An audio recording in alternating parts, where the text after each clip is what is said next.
আসসালামু আলাইকুম প্রিয় নবম শ্রেণীর শিক্ষার্থীরা, তোমাদের বার্ষিক পরীক্ষার জন্য এনসিটিভি অর্থাৎ বোর্ড থেকে ইসলাম শিক্ষা এই সাবজেক্টের জন্য যে প্রশ্নটি দেওয়া হয়েছে, আজকের ক্লাস আমি তোমাদের সেই প্রশ্ন এবং প্রশ্নের উত্তরগুলো তোমাদেরকে দেখে দেব। শিক্ষার্থীরা, ক্লাসটি শুরুর পূর্বে তোমাদের সবার প্রতি একটা রিকোয়েস্ট থাকবে, তোমরা যারা এই চ্যানেল নতুন অবশ্যই চ্যানেলটি সাবস্ক্রাইব করে রাখবা, আর যারা করেছো তাদেরকে অসংখ্য ধন্যবাদ। শিক্ষার্থীরা, আমরা উত্তরগুলো দেখব, তার পূর্বে তোমাদেরকে বলে নিচ্ছি এটি হচ্ছে বোর্ড থেকে প্রকাশিত একটি প্রশ্নপত্র। এই প্রশ্নপত্রের আলোকে তোমাদের বার্ষিক পরীক্ষার প্রশ্নগুলো তোমাদের শিক্ষকরা নিজেরাই তৈরি করবে। তবে বলা হয়েছে এই প্রশ্নপত্রগুলো হুবহু ব্যবহার করা যাবে না।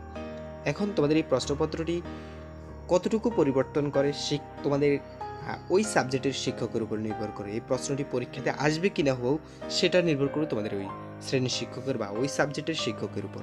কারণ এই প্রশ্নপত্রটি যেহেতু হুবহু ব্যবহার করতে নিষেধ করা হয়েছে, এখান থেকে কমন পড়ার বিষয়টি সম্পূর্ণ নির্ভর করবে তোমাদের শ্রেণীর শিক্ষক বা ওই সাবজেক্টের শিক্ষকের উপর। এখন যেহেতু এটি বোর্ড থেকে প্রকাশিত, এনসিটিভি থেকে প্রকাশিত প্রশ্নপত্র, সো তোমরা এখান থেকে এই প্রশ্নপত্রগুলো কিভাবে বা কোন কোন প্রশ্নগুলো পরীক্ষায় আসতে পারে সেই বিষয়গুলো একটু পড়ে নিতে পারো, ঠিক আছে? আচ্ছা, চলো আমরা এর অ্যান্সার সহকারে এগুলো একটু পড়ে নিব।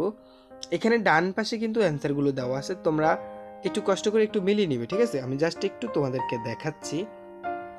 শিক্ষার্থীরা, এখানে পরীক্ষার খাতা কিন্তু তোমরা জাস্ট উত্তরগুলো লিখবে, ঠিক আছে?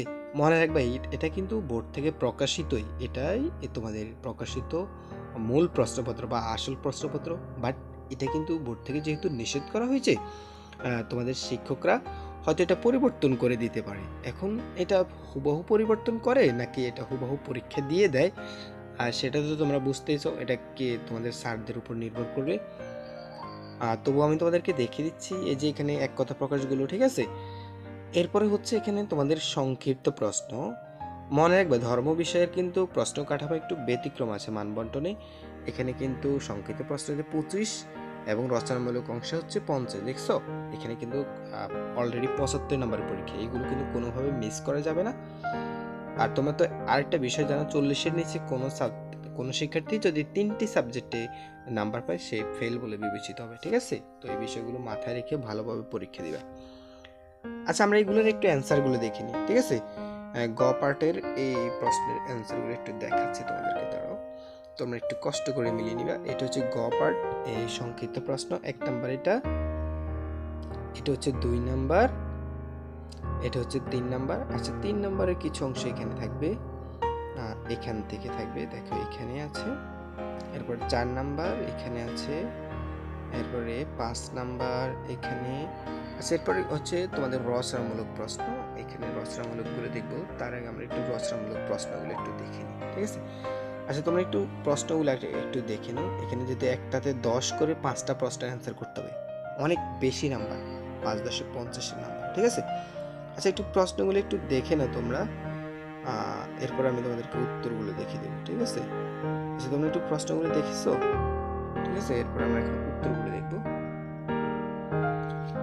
তো দেখো, এটা হচ্ছে গ বিভাগের রচনামূলক প্রশ্ন, এক নাম্বার।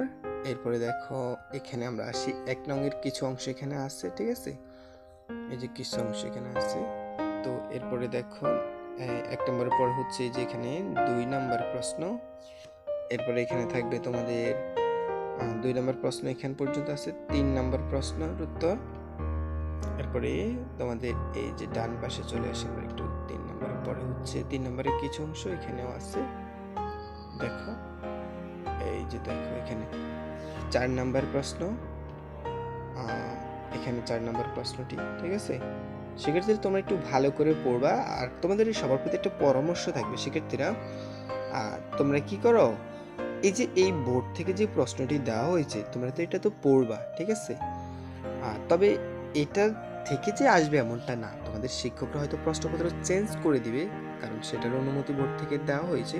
সো তোমাদের শিক্ষকরা যদি তোমাদেরকে কোনো বিষয়ে দাগিয়ে বা সাজেশন আকারে তোমাদের যে বিষয়গুলো পড়তে বলা হয় সেগুলো অবশ্যই গুরুত্ব আরোপ করবে, কারণ শিক্ষকরা যেহেতু নিজেরাই প্রশ্ন তৈরি করবে, সেক্ষেত্রে তাদের দেওয়া বা তাদের মতামতকে খুব বিশেষভাবে তুমি গুরুত্ব আরোপ করবা, ঠিক আছে?